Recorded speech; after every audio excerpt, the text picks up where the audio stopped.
We are very fortunate to have a reformulation of the ever popular West Coast IPA from Green Flash Brewing Company. This beer has been around for a long time. I think it's the flagship beer for Green Flash. It started a lot of the craft beer craze of double IPAs, not only from the West Coast all the way to the East Coast. I think this is kind of one of the top five that started it all. So it's got a brand new label. It's August 2014.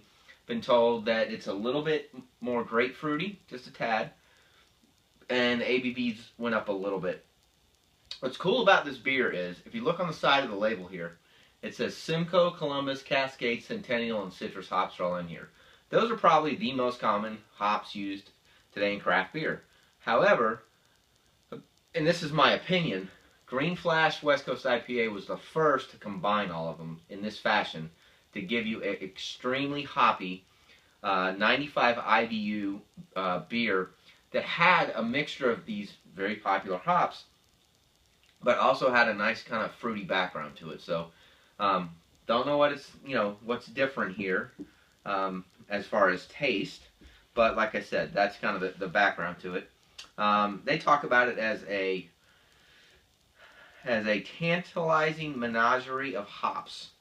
They use the Simcoe for the tropical and the grapefruit zest, the Columbus for the hoppy pungency, Centennial for the pine, and Citra for the citrus zest.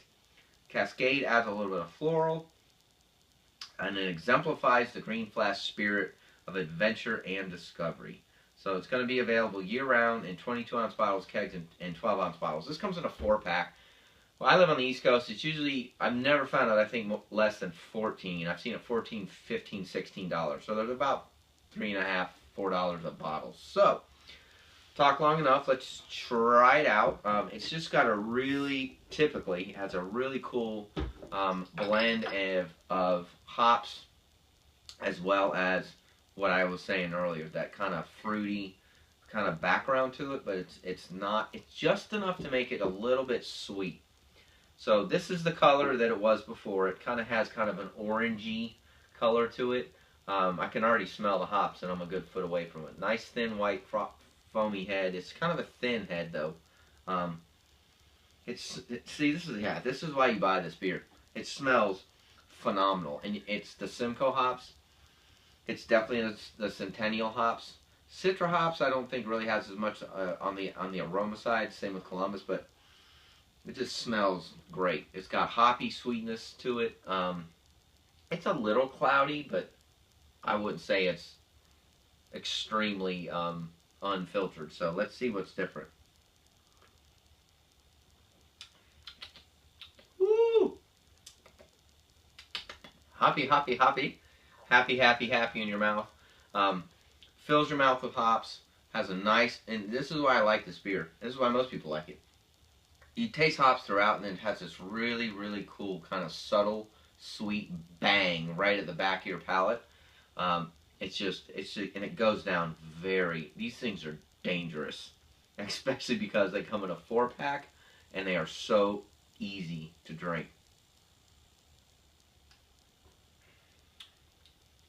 I'm telling you, people, this is one of the better IPAs on the market. It's just smooth. It's got the mix is nice. I mean, we've had a lot of beers recently that they try to get too fruity or too hoppier, then they try to combine all this craziness in one beer, and it's just too much.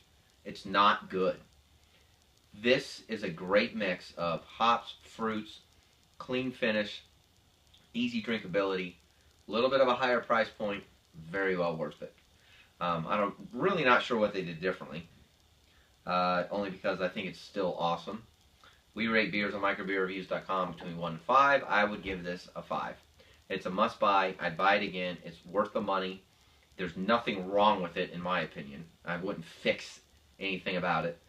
It's in my probably top 10 or 15 IPAs I've ever had, and I've purchased it before in the past. I will purchase again in the future. That's all I have to say. It's awesome. Try it. Leave comments on the YouTube channel, website. Follow us on Facebook and on Twitter. Leave comments. We'd love to hear from you guys what you think about this beer. And as always, we appreciate you watching.